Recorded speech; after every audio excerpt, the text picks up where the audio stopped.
Jadi pimpinan sekolah itu, wah rasanya kayak ditarik ke 1000 arah ya. Ada tuntutan dari guru, maunya orang tua, belum lagi arahan dari dinas. Semuanya minta perhatian. Dan jujur aja, ini bisa bikin pusing banget. Nah, ini dia pertanyaan kuncinya. Kelihatannya simpel, tapi jawabannya, wah, gak segampang itu. Kalau kita coba dengerin semua suara dengan porsi yang sama, yang ada energi kita habis duluan, gak ada prioritas. Jadi, gimana dong cara nentuinnya? Oke, kita akan bedah tuntas dalam beberapa menit ke depan. Kita mulai dari tantangannya, lanjut ke cara mengidentifikasi siapa saja yang terlibat, terus kita pakai alat analisis canggih namanya matriks kekuasaan kepentingan. Dari situ, kita tentukan strateginya, dan terakhir, kita ubah semua peta ini jadi aksi nyata. Siap? Yuk kita masuk ke bagian pertama. Tantangan terbesarnya ya ini, menyeimbangkan ekspektasi semua orang. Betul-betul kayak lagi juggling puluhan bola di udara kan? Dan masalahnya, setiap orang merasa bola mereka itu yang paling penting dan nggak boleh jatuh. Nah, ini dia kuncinya. Kita harus terima fakta, kita nggak akan pernah bisa menyenangkan semua orang. Mustahil. Tapi, kita bisa bertindak cerdas dan strategis. Tujuannya bukan menyenangkan semua, tapi membuat keputusan yang paling efektif. Oke, sekarang kita mulai ke langkah praktisnya. Langkah nomor 1. Kita perlu identifikasi dulu siapa aja sih pemain yang ada di sekitar sekolah kita. Siapapun yang punya kepentingan atau kena dampak dari keputusan yang kita ambil. Nah, dalam bahasa formalnya, mereka ini disebut pemangku kepentingan atau yang sering kita dengar stakeholder. Intinya, siapapun yang punya andil atau kepentingan di sekolah kita, entah itu langsung atau nggak langsung. Ini dasar banget tapi penting sekali untuk kita pahami bersama. Gampangnya, kita bisa bagi mereka jadi 2 kubu.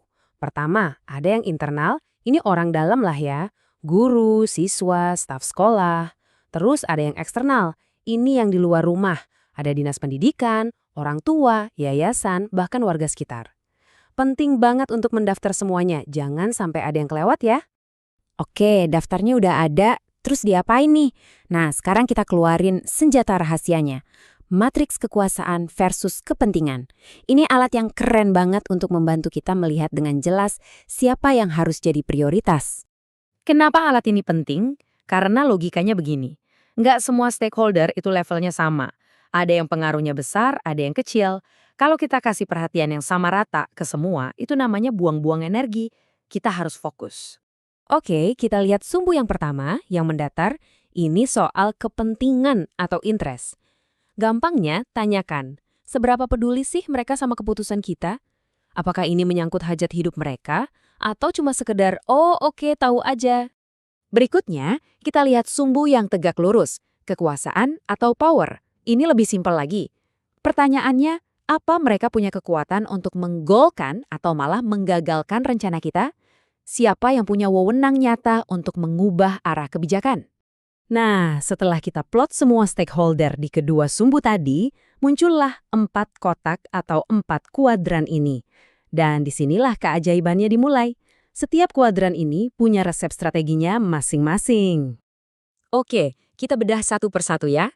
Kita mulai dari pojok kanan atas.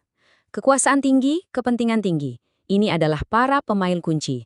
Contoh paling jelas, ketua yayasan. Orang-orang di sini harus kita libatkan penuh. Ajak mereka diskusi, jadikan partner strategis. Mereka ini penentu utama. Sekarang, geser ke kiri atas. Kekuasaan tinggi, tapi kepentingan rendah. Nah, strategi untuk mereka adalah penuhi kebutuhan. Contohnya, dinas pendidikan. Mungkin mereka nggak terlibat sehari-hari, tapi punya power besar. Jadi pastikan laporan beres, aturan diikuti, jaga mereka tetap happy. Lanjut ke kanan bawah, kepentingan tinggi tapi kekuasaan rendah. Ini biasanya grup terbesar, seperti orang tua dan siswa. Strateginya, beri informasi. Mereka sangat peduli, jadi pastikan mereka selalu dapat info yang jelas dan teratur. Ini penting untuk membangun kepercayaan. Kelahir, di kiri bawah, yang paling santai, kekuasaan rendah, kepentingan rendah. Cukup kita pantau, misalnya warga di sekitar sekolah. Kita nggak perlu lapor setiap hari, tapi tetap awasi kalau ada isu yang bisa bikin mereka jadi lebih penting. Dan ini bukan sekedar teori bagus-bagusan loh. Kutipan ini dari materi pelatihan kepala sekolah.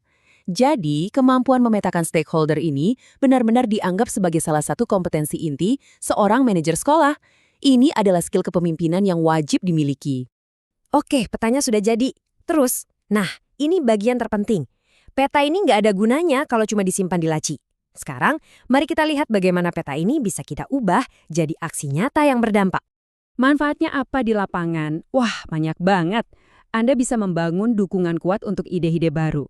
Konflik dan salah paham bisa dihindari dari awal. Sumber daya kita, baik waktu maupun uang, jadi lebih fokus dan efektif. Ujung-ujungnya, keputusan yang diambil jadi lebih baik dan kepercayaan komunitas meningkat. Coba bayangin, rencana kurikulum baru yang tadinya bisa ditolak mentah-mentah, sekarang malah didukung penuh sama orang tua. Kenapa? Karena Anda tahu cara melibatkan mereka dengan benar.